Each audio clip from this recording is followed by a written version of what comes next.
How liberals, yes liberals, hijack discourse to undermine the left, by Christopher Helen of Due Dissidence.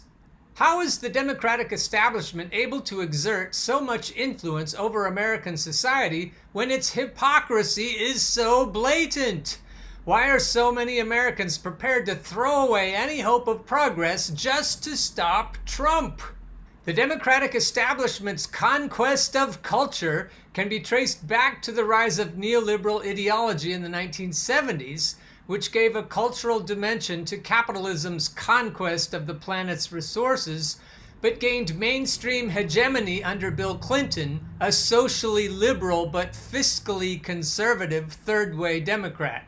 Since the election of Trump in 2016, however, this cultural conquest has reached fever pitch, with liberal elites co-opting the label of progressive and launching a resistance against Trump, all the while hypocritically protecting the system. The hypocrisy of the Democratic establishment is no aberration. It is central to its exercise of power, and the more we study how Democratic elites manage discourse, the better prepared we are to resist it. This hijacking of discourse is something that can currently be observed in the news, on social media, and in our daily interactions. At the moment, I can observe at least 3 cases of cultural co-optation that are playing out in real time. Number 1, the Karen meme. Karen is that upper-class liberal who says Black Lives Matter, but then calls the cops on the black guy in her neighborhood. Karen is the woman who cannot possibly be racist because she voted for Obama. She's not the trailer trash Trump supporter who is openly racist. That has its own meme. Becky. We'll check out Becky later. Establishment Democrats are purposely trying to conflate the two and take pressure off themselves by making resistance liberals think Karen is a Republican archetype. Remember Amy Cooper, who called the police on the birdwatcher Christian Cooper and said, "I'm going to tell them there's an African-American man threatening my life." She was not a Republican Trump supporter as commonly perceived, but a liberal who had donated to Mayor Pete. What else do you need to know? Number 2, the concept of gaslighting. Liberals love to say that Trump is gaslighting Americans, but what do they really mean by that? Gaslighting has a very specific meaning. It's a tactic that abusers use to make their victims doubt their own perception of reality. And because gaslighting is such a big part of the Democrat strategy to colonize the population, it's very deliberate how they muddy the meaning of the concept. The truth is, much of what Trump does is exactly what his base wants him to do. He antagonizes liberals. Liberals patronizingly deny Trump supporters their agency by labeling them the victims of his gaslighting. They engage in this manipulative practice while at the same time offering up no constructive policy platform, which is the only thing that could win many Trump supporters over. Of course, they have no intention of improving the lives of working class Americans, and any perception that they do is a product of their gaslighting of their own base. Christopher, that was effing brilliant. Number 3, liberal versus neoliberal. Every time I call out liberal hypocrisy, I invariably get people swooping down to correct me and tell me that what I really mean is neoliberal.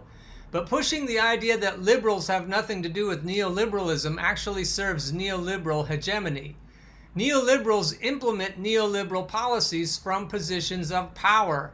Liberals support neoliberal politicians because they're better on social issues. We have to beat Trump or whatever other reason is trending that week. In this way, mainstream liberalism is neoliberalism, and because liberals give legitimacy to neoliberals, liberal culture is a legitimate target for criticism. Trying to make a distinction between the two and defending the term liberal shifts the debate to a conceptual battleground that distracts from the righteous anger of those being plundered by neoliberal policies. These are some current examples of elites' management of discourse, but the co-opting of culture by despotic regimes is a colonial strategy that can be traced back to the 18th century Enlightenment in Europe. While offering lip service to the liberation of society from the darkness of superstition, The enlightened despots of the 18th century used Enlightenment discourses as a tool to centralize their empires. For example, in the Russian Empire, Catherine the Great implemented a policy of official toleration of her non-Orthodox subjects by institutionalizing the major faiths of the empire. The Muslims of the empire would no longer choose their own leadership and carry on an autonomous negotiation of power vis-a-vis the state, which could break down into open rebellion anytime the state overreached, but would henceforth be led by a head mufti chosen by the state on the basis of loyalty.